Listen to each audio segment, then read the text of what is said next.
আমি তাহলে ব্যান্ডেলে যাচ্ছি।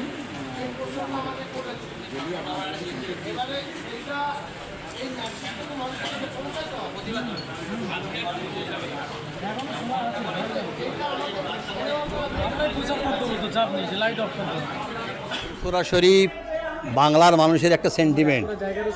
ফুরফুরা শরীফ সবসময় একদিকে যেমন ধর্ম প্রচার করে গেছে, অপরদিকে দেশ ও জাতির প্রতি মানুষের যে কর্তব্য, দেশের প্রতি যে একটা ভালোবাসা, এটা ফুরফুরা শরীফ সবসময়তেই প্রচার করে যায়।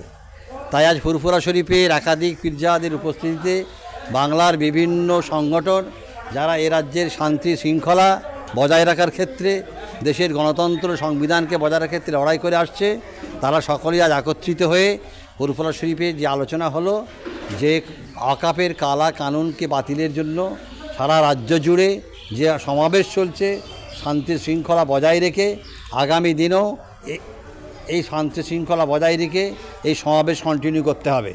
দ্বিতীয়ত, ব্রিগেড সভা যে 26 তারিখে ছিল কোনো আইনি জটিলতার কারণে স্থগিত হয়ে গেছে, পুনরায় যাতে ব্রিগেডের সভা করা যায় তার জন্য সমস্ত রকম প্রক্রিয়া করার সিদ্ধান্ত নেওয়া হলো। ততদিন পর্যন্ত বাংলার বুকে যেভাবে গ্রামে গঞ্জে সভা হচ্ছে, সেই সভা যাতে হয়, যারা সভা করছেন তারা যেমন নিয়মকানুন মেনে সভা করবেন, তেমন প্রশাসনের বন্ধুকে অনুরোধ করব এই বাংলার যে ঐতিহ্য, ধর্মনিরপেক্ষতা, গণতন্ত্র, সাম্প্রদায়িক সম্প্রীতির যে বাতাবরণ বাংলায় তৈরি হয়েছে সেটা অক্ষুণ্ণ রাখার ক্ষেত্রে আপনারাও যারা সভা করবে তাদের সঙ্গে সহযোগিতা করবেন।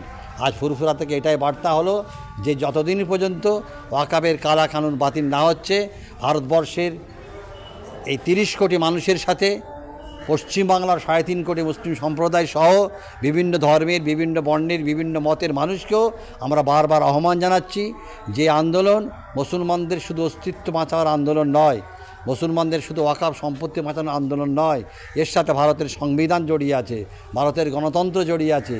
বিশ্বের দরবারে যে বড় আমাদের পরিচিত সাম্প্রদায়িক সম্প্রীতির দেশ, সেই ঐতিহ্যকে রক্ষা করার দায়িত্ব ভারতবর্ষের সব মানুষকে নিতে হবে। তাই আসুন সকলে মিলে আমার বাংলাকে বাঁচাতে, দেশকে বাঁচাতে, সংবিধানকে বাঁচাতে আমরা একই সঙ্গে এগিয়ে চলি। এতে কি হলো, মুসলমানদের যেটা দ্বিমত সেটা প্রকাশ হলো,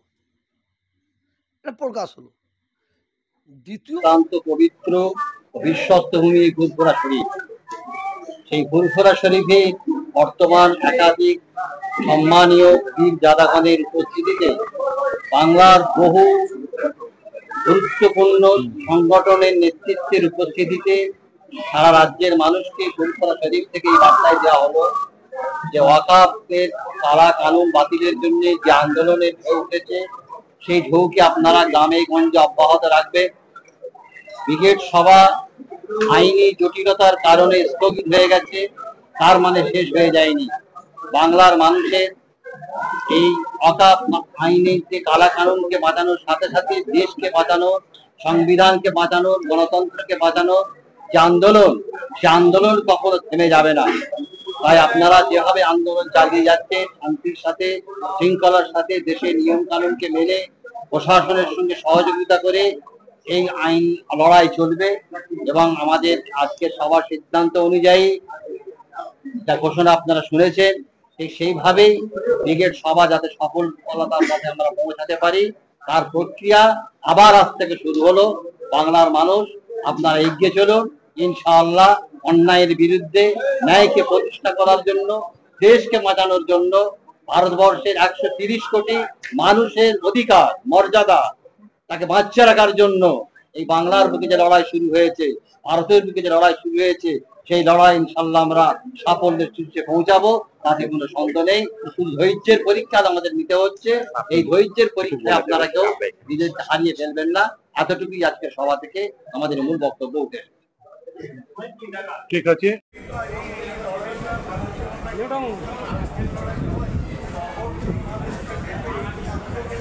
এই তো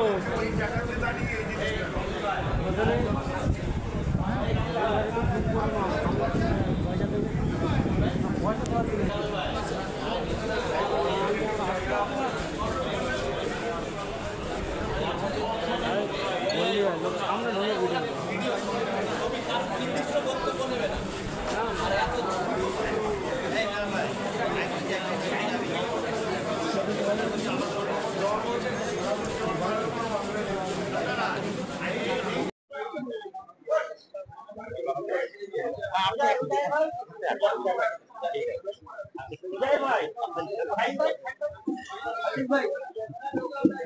আমি সেদিন আপনাকে বলেছিলাম যে হাতিকে দেখানে কে দাম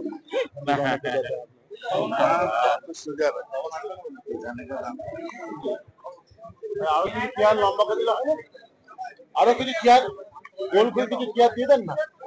আরে সাগর চেয়ারটা একটু টেনে না, বাইরে না একটু টেনে না।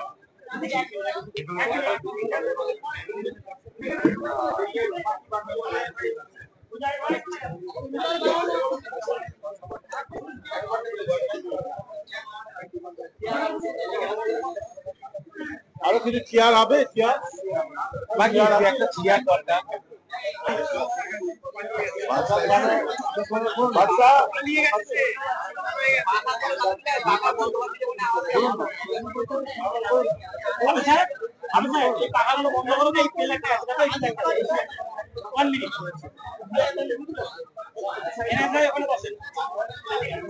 হাবিবুল্লাহ কোথায়? হাবিবুল্লাহকে স্টিল ছবি নিতে হবে না? তোমার লাইটটা জ্বালাও না, তোমার লাইটটা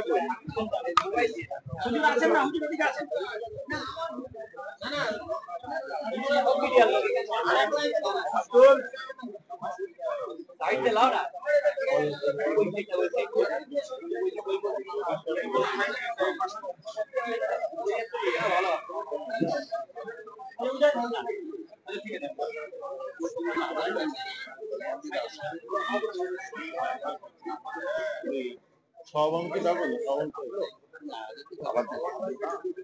হ্যাঁ দেখুন না এই পাশে বাকি বললা সাবানকে দেখো না, সাবান আমি ফোন করছি, আমার ফোনটা আমাকে বলে গেল আমি আসবো না। আমাকে বলে গেল আপনি আমাকে ডিস্টার্ব করবেন না। ভাই আপনি একটা ফোন করেন না।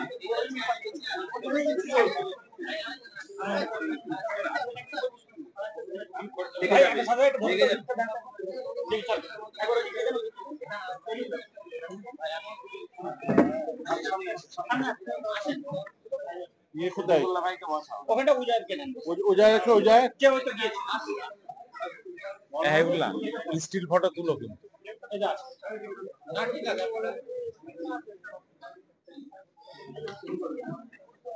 কথা বলবেন না, কেউ কথা বলবেন না। শুরুতে দুই একটা কথা পরে বলছি। রিসেন্টটা কি হলো? বাচ্চা নেই, বাচ্চা লোক আছে।